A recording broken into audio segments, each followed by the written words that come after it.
This is Hannibal from the HannibalTV.com. Obviously, there were some victims of the Triple H regime.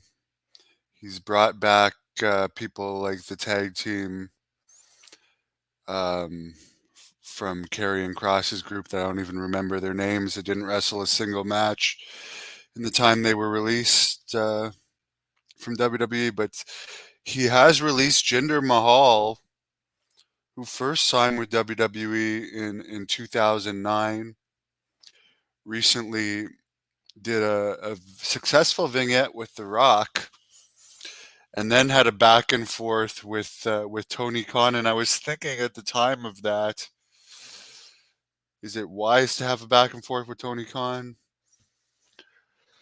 But he's a good guy. I used to be very good friends with Jinder Mahal in Calgary. He was trained by Bad News Allen. Definitely underrated. And his old tag team partner, I've wrestled Jinder a bunch of times, by the way. His old tag team partner, Gamma Singh Jr., uh, who I know is still very good friends with him, is in Impact last I checked, which was a while ago because I don't pay attention to Impact, but he would definitely have an Impact through Gamma Singh Jr. But he's made a lot of money over the years, and definitely I could see him in Great North Wrestling if he doesn't sign with AEW. If he was willing to, because I've always liked Raj. The sad thing about that is though, after that thing with The Rock, and then they gave him a title match versus Seth Rollins the next week. Had he won against Seth Rollins, he could have had a little run there. He could have got over, but I guess they just didn't want to push him. Also, Veering Zanga have been released. I don't have a clue who they are. X Exiali or Ziali, Xiali. No idea who that is. Zion Quinn. The other thing I'll say about Jinder Mahal, the only match I've ever seen of NXT that I've liked was him against Braun Breaker. But obviously he was demoted to NXT a while ago and hardly used in the last several years. So that's not a surprising release at all. He actually did his WWE tryout in 2009 after I got signed by the previous tryout at FCW. Because he saw that it actually worked and he got signed right out of the tryout.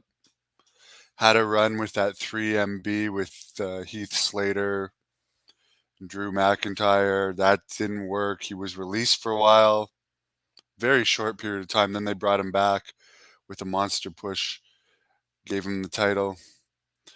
And then since that, Triple H, actually, it's obvious Triple H didn't like him because what killed Jinder Mahal's career in WWE, they had that big event at the stadium at the peak of Jinder Mahal's popularity, and then Triple H beats him in India. And I remember Billy Graham even commented on that at the time. How does that make sense? What did that do to Triple H? Obviously, it establishes Triple H in India, but he's not even a full-time wrestler by then, but it just killed all of Mahal's heat. And speaking of Seth Rollins, I do think he initially got the injury in the match against Jinder Mahal, but according to Becky Lynch, he's having knee surgery right now. And again, Becky Lynch and Seth Rollins contracts expire pretty soon. Tony Jones from Beyond the Mat, we reported earlier this week. I've interviewed him a bunch of times, a ton of interviews with him on this channel. If you search Tony Jones, the Hannibal TV. Good guy, had a daughter that passed away really young of cancer. He passed away in his 50s, April 11th, like days after his 53rd birthday, of a heart attack. His friends called 911 and they tried to revive him for over an hour, but they couldn't revive him. Very, very sad situation. He had another kid So hopefully he had good insurance. He was in the insurance business for a while, so I can imagine he probably had good life insurance. And I'm not saying that as a joke. He did have a kid that he talked to. I believe the kid made an appearance in the podcast he did with Jack Kilby on this channel. I'll get back to you guys if there's more news. Yeah, it is tragic, Mike. And yeah, sorry, Jinder. You did have a great run and you made a lot of money, though. I mean, not including the very short time you released, a 15-year run. That's pretty damn good. And I've always been proud of you. So congratulations on a great run.